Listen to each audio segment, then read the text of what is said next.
ఓం నమః శివాయ. ఓం నమో నారాయణాయ. నరదృష్టి నివారణ కాళభైరవాయ నమో నమః. ఓం కాళకాలాయ విద్మహే కాళాతీతాయ ధీమహి తన్నో నరదృష్టి నివారణ కాళభైరవ ప్రచోదయాతు. హరి ఓం. మా ఛానల్కి స్వాగతం. చూస్తున్న వీక్షకులకు, ప్రేక్షకులకు, ప్రియ కాళభైరవ భగవద్బంధులకి స్వాగతం పలుకుతూ, జ్యోతిష్య అభిమానులకు, సనాతన ధర్మ సంరక్షకులకు అందరికన్నా ముందుగా చైత్ర పూర్ణిమ శుభాకాంక్షలు. చైత్రమాసం అనగానే మనకు అందరికీ గుర్తొచ్చేది వేసవి కాలం. అంటే స్కూళ్ళు, కాలేజీలు అన్నీ అయిపోయి పిల్లలతో ఆటపాటల చేత అందరము ఆధ్యాత్మిక చింతనతో కూడుకున్నటువంటి మాసం కనుక వేసవి కాలంలో వీలైనంత వరకు మిట్ట మధ్యాహ్నం పూట బయట ప్రయాణాలు పెట్టుకోకుండా ఉండడం ఉత్తమోత్తంగా భావించగలగాలి.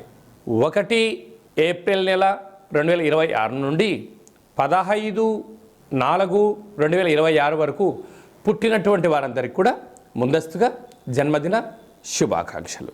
గతంలో వివాహం చేసుకున్న వారికి వివాహ వార్షికోత్సవ శుభాకాంక్షలు. ద్వాదశ రాశుల్లో గ్రహ గమనాలను వీక్షింపచేద్దాం. మేషరాశిలో ఏడాది తర్వాత శుక్ర భగవానుడు సంచార స్థితి, 12 సంవత్సరాల తర్వాత దేవగురు బృహస్పతి మిథునరాశిలో సంచార స్థితి, 18 సంవత్సరాల తర్వాత సింహరాశిలో కేతు సంచార స్థితి, కుంభరాశిలో కుజుడు, బుధుడు మరియు రాహు సంచార స్థితి, 30 సంవత్సరాల తర్వాత మీనరాశిలో శని భగవానుడు, ఏడాది తర్వాత రవి భగవానుడితో కలిపినటువంటి శని భగవానుడు సంచార స్థితితో ద్వాదశ రాశుల్లో గ్రహ గమనాలు ఈ విధంగా ఉన్నాయి. ధనుసు రాశి వారికి జాతకంలో తెలుగు ఉగాది పండుగ ప్రారంభమైన తర్వాత ఆదాయ వేలలో స్వల్పమైనటువంటి మార్పు ఉండినను ఎన్నడూ లేనటువంటి విధంగా ఏడాది తర్వాత రవి భగవానుడు అర్ధాష్టమ శని సంచార స్థితి ఉన్నప్పుడు, దోషం చాలా అధికంగా ఉన్నప్పుడు వాటి తీవ్రత తగ్గించుకొని ఎలాంటి విజయం పొందాలో ఈ వీడియోలో సవివరంగా సంపూర్ణంగా తెలుసుకుందాం.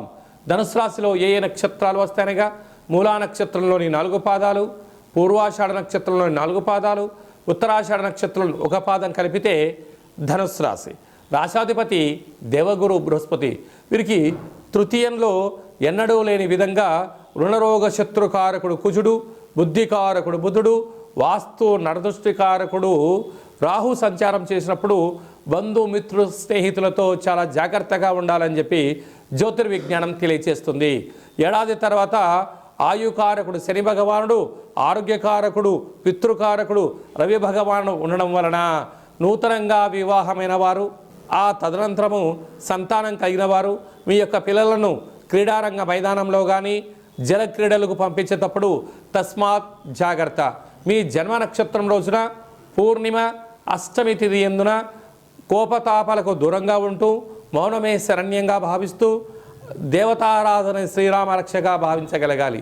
చైత్ర పూర్ణిమ సందర్భంగా ఒక వెడల్పాటి పాత్రలో పసుపును వేసి చంద్ర భగవాన్ని దర్శనము చేసుకొని ఆ యొక్క సువర్ణపు స్వరూపమైనటువంటి తిలకాన్ని దిద్దుకోవడం వలన విపరీతమైనటువంటి ధన ఆకర్షణ, జన ఆకర్షణ, రాజయోగం మీ సొంతమవుతుంది.